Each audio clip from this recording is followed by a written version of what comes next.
आपने अपने आसपास ऐसे कई लोगों को देखा होगा जो जरूरत से ज्यादा बोलते हैं। हमेशा वे बहुत तेजी में रहते हैं या फिर बहुत जल्दी कोई निर्णय ले लेते हैं। इसी तरह कुछ लोग बैठे हुए भी पैर हिलाते रहते हैं। दरअसल ये सारे लक्षण बात प्रकृति वाले लोगों के हैं। अधिकांश बात प्रकृति वाले लोग आपको ऐसे ही करते नजर आएंगे। साथियों, आयुर्वेद में गुणों और लक्षणों के आधार पर प्रकृति का निर्धारण किया गया है। आप अपनी आदतों या लक्षणों को देखकर अपनी प्रकृति का अंदाजा लगा सकते हैं। आज हम आपको बात प्रकृति के गुण, लक्षण और इसे संतुलित रखने के उपाय के बारे में विस्तार से बता रहे हैं। साथियों, पहले तो आप सुन लीजिए कि इस वीडियो में हम आपको क्या क्या बताने वाले हैं।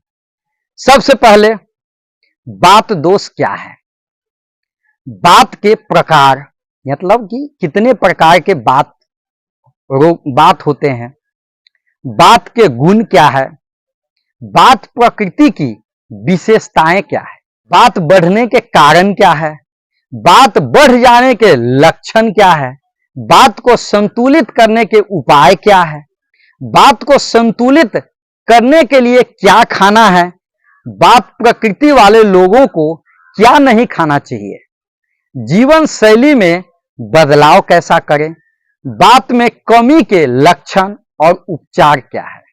एक और चीज बता दूं आपको, साम और विराम बात क्या है। साम विराम बात शायद सब लोग नहीं सुने होंगे, आज वो भी सुन लीजिएगा। दोस्तों, सबसे पहला बात दोष क्या है। बात दोष यानी वायु और आकाश, इन दो तत्वों से मिलकर बना है। बात या वायु दोष को तीनों दोषों में सबसे अधिक महत्वपूर्ण माना गया है।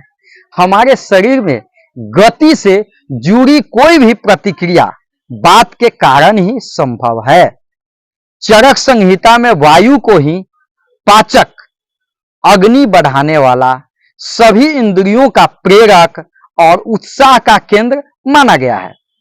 बात का मुख्य स्थान पेट और आंत में ही है। बात जो है यहीं से होता है, यानी कि गैस बनने का स्थान पेट और आंत ही है। बात में योगवाहिता या जोड़ने का एक खास गुण होता है। इसका मतलब यह है कि यह अन्य दोषों के साथ मिलकर उनके गुणों को भी धारण कर लेता है।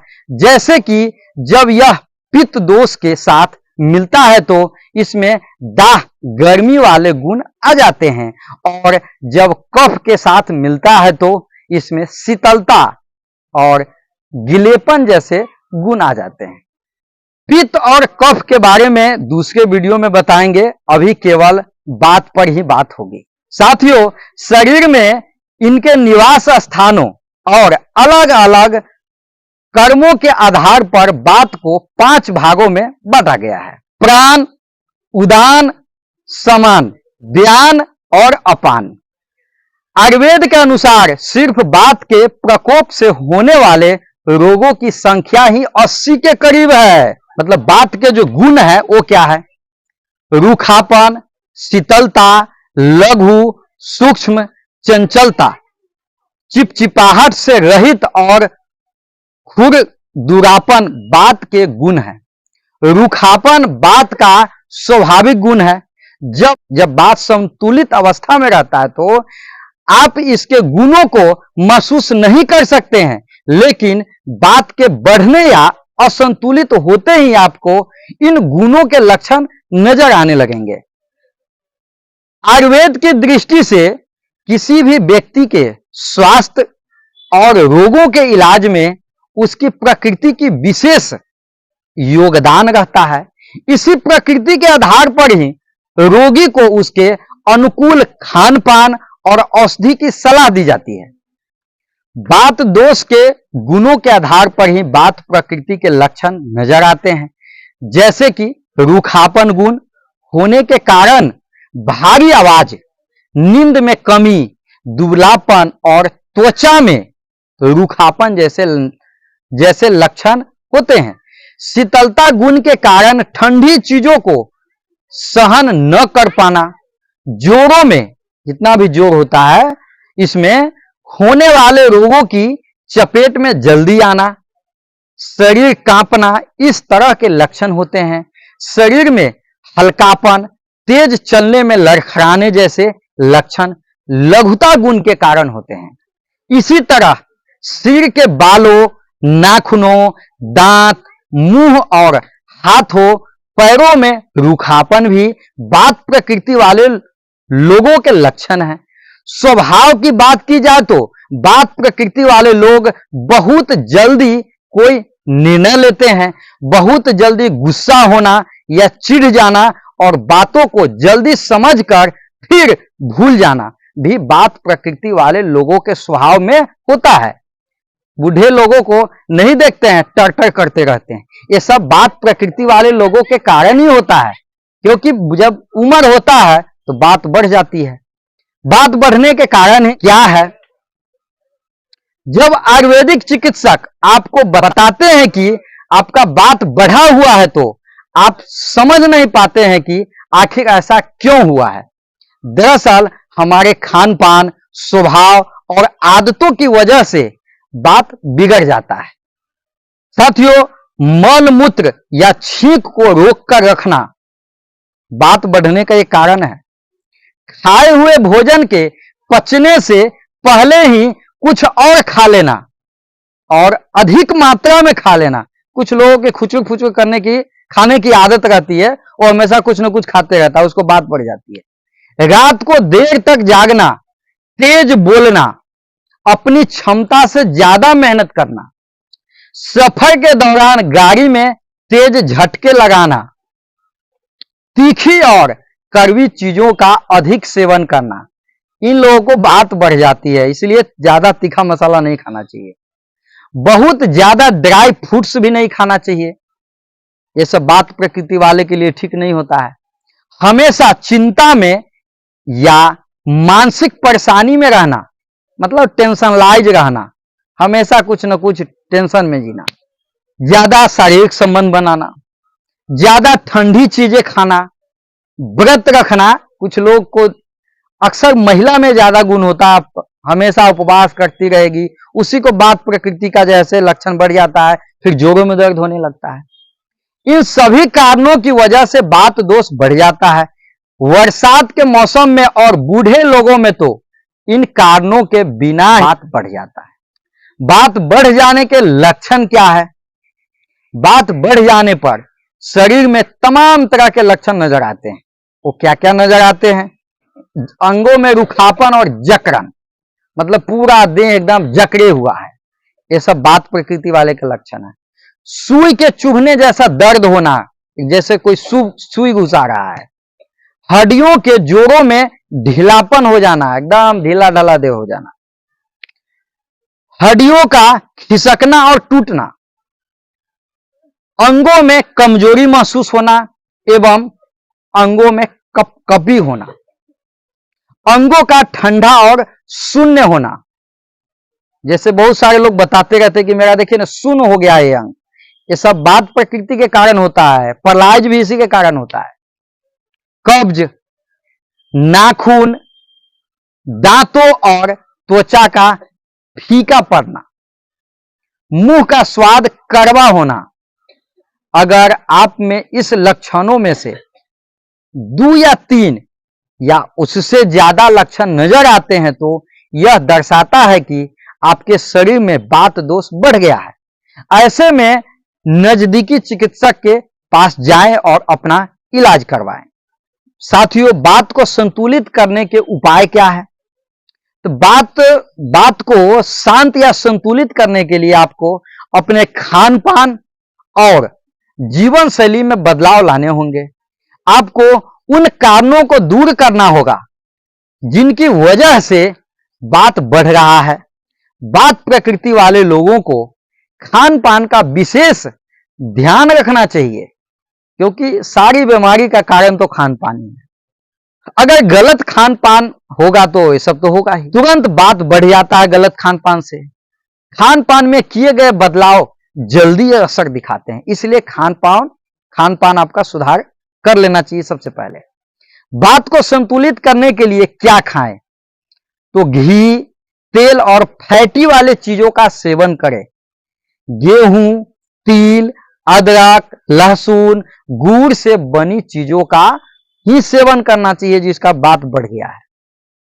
नमकीन, छाछ, मक्खन, ताजा पनीर, उबला हुआ गाय के दूध का ही सेवन करें। घी में तले हुए सूखे मेवे भी खाना चाहिए। फिर बादाम, कद्दू के बीज, तिल के बीज, सूरजमुखी के बीजों का पानी में भिगोकर खाने से ज्यादा बेटर रहता है बातों के लिए। खीरा, गाजर, चुकरकंद, पालक, शकरकंद जैसे सब्जियों का नियमित सेवन करें। मूंग दाल, राजमा, सोयाबीन के दूध का अधिक सेवन करें। अधिक क्या आप सेवन करेंगे आपके लिए बेटर रहेगा। बात प्रकृति वाले लोगों को क्या नहीं खाना चाहिए, तो साबुत अनाज जैसे कि बाजरा, जौ, मक्का, ब्राउन राइस के सेवन से परहेज करना चाहिए।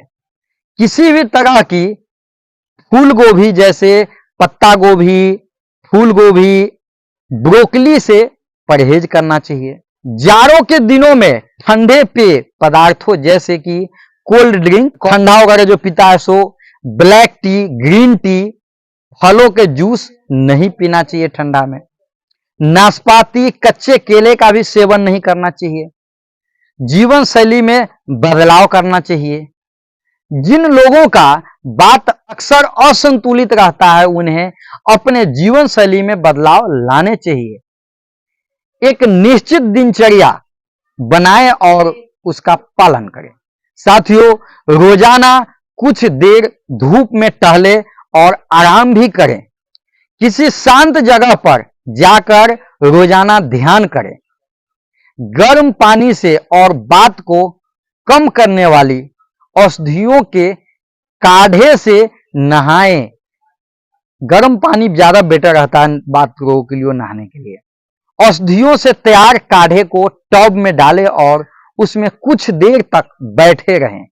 गुनगुने तेल से नियमित मसाज करें। मसाज के लिए आप तिल का तेल ले सकते हैं, बादाम का तेल ले सकते हैं, जैतून का तेल ले सकते हैं। ये सब आपके लिए बढ़िया रहेगा, इसी का इस्तेमाल करें। मजबूती प्रदान करने वाले व्यायामों को रोजाना की दिनचर्या में जरूर शामिल करें। बात में कमी के लक्षण और उपचार क्या है? साथियों, बात में बढ़ोतरी होने की ही तरह बात में कमी होना भी एक समस्या है और इसकी वजह से भी कई तरह की समस्याएं होने लगती है। अभी एक पेशेंट आया भी था जिसका बात कम हो गया था। अब उससे क्या रोग होता है, तो बोलने में दिक्कत होने लगता है। उसे लगता है कि हम अब तुतला रहे हैं, आवाज उसका लड़खड़ाने लगता है। बात की कमी की वजह से होता है। अंगों में ढीलापन आ जाएगा, सुस्ती आ जाएगी, ठीक से खड़ा नहीं हो सकता, उसे कोई सहारा चाहिए। सोचने समझने की क्षमता और यादाश्त में कमी आ जाती है। बात के स्वाभाविक कार्यों में कमी के वजह से ही ये सब होता है। कमी और पाचन में कमजोरी आ जाएगी, ठीक से भोजन नहीं पच पाएगा। जी मिचलाना यानी कि उल्टी की तरह इच्छा होना। इसका उपचार क्या है? तो बात की कमी होने पर बात को बढ़ाने वाले आहार का सेवन करना चाहिए, जैसे कड़वे, तीखे, हल्के एवं ठंडे पेय पदार्थों का सेवन करें। इनके सेवन से बात जल्दी बढ़ता है। इसके अलावा बात बढ़ने पर जिन चीजों के सेवन की मनाही होती है उन्हें खाने से बात की कमी को दूर किया जा सकता है।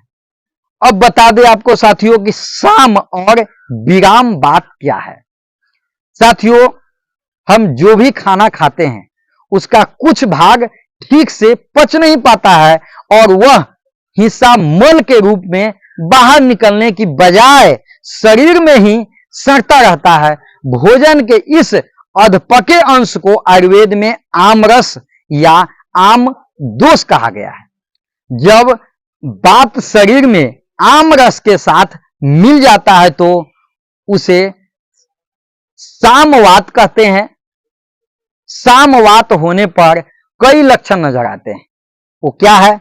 मल मूत्र और गैस बाहर निकालने में दिक्कत आती है, पाचन शक्ति में कमी हो जाती है, खाएगा लेकिन भोजन पचेगा नहीं, भूख नहीं लगेगी, हमेशा सुस्ती या आलस महसूस होना, ये इसका मुख्य लक्षण है। आंत में गुड़गुड़ाहट की आवाज आना, जैसे लगेगा कि एकदम क्या बोलते हैं बादल गरजने वाली आवाज। कमर दर्द होगा, बहुत बेचैनी बना रहेगा। यदि सामवात का इलाज ठीक समय पर नहीं किया गया तो आगे चलकर यह पूरे शरीर में फैल जाता है और कई बीमारियां होने लगती है। जब वात आम रस युक्त नहीं होता है तो यह निराम वात कहलाता है। और निराम वात के लक्षण है त्वचा में रूखापन, उसका त्वचा सूख जाएगा, मुंह जीभ का सूखना। इसके लिए तैलीय खाद्य पदार्थों का अधिक सेवन करना चाहिए। अगर आप वात प्रकृति के हैं और अक्सर वात के असंतुलित होने से परेशान रहते हैं तो बताए गए नियमों का पालन करें। यदि समस्या ठीक न हो रही हो तो गंभीर हो तो किसी आयुर्वेदिक चिकित्सक से संपर्क करें, क्योंकि हर इलाज स्वयं नहीं किया जा सकता है, बिना चिकित्सक के सहयोग से संभव नहीं है। इसलिए जो भी बताया हूं इसका पालन कीजिए, आपके लिए बेटर रहेगा। और नहीं तो अगर नहीं संभल रहा है, स्वास्थ्य नहीं ठीक हो पा रही है तो आप चिकित्सक से संपर्क करें, वो आपकी इलाज करेंगे और आप ठीक हो जाएंगे। चलिए दोस्तों, आज के वीडियो में वात के बारे में मैं बताया हूं। अगले वीडियो में बताऊंगा कफ और पित्त के बारे में। कफ क्या है, पित्त क्या है। शरीर में ये तीन का ही मुख्य योगदान है, वात पित्त और कफ। ये तीनों अगर सम रहता है, संतुलित रहता है तो फिर शरीर स्वस्थ रहता है। इसमें अगर अनबैलेंस हो जाता है, कम हो गया, ज्यादा हो गया, तीनों में से किसी का भी, तो शरीर में अनेक प्रकार की रोग उत्पन्न हो जाएगी। इसीलिए इसको कंट्रोल करना चाहिए। और इसके लिए बेटर औषधि क्या है वो मैं अगले वीडियो में बताऊंगा। वात पित्त और कफ तीनों को कंट्रोल करने के लिए केवल एक औषधि बताऊंगा जो आप जीवन भर लेंगे और कोई खर्च भी नहीं आएगी। आप फोकट में अपने पेड़ पौधा से ला सकते हैं और केवल एक ही औषधि को लेना है सुबह सुबह खाली पेट, और आप एकदम हमेशा के लिए शरीर को संतुलित रख सकते हैं और स्वस्थ रख सकते हैं। चलिए दोस्तों, आज के लिए बस इतना है, फिर मिलेंगे अगले वीडियो में नए टॉपिक के साथ। तब तक के लिए नमस्कार। आज रक्षाबंधन है, रक्षाबंधन का भी बधाई आपको देता हूं। आप सबको बहुत बहुत बधाई हो। चलिए दोस्तों, फिर मिलते हैं।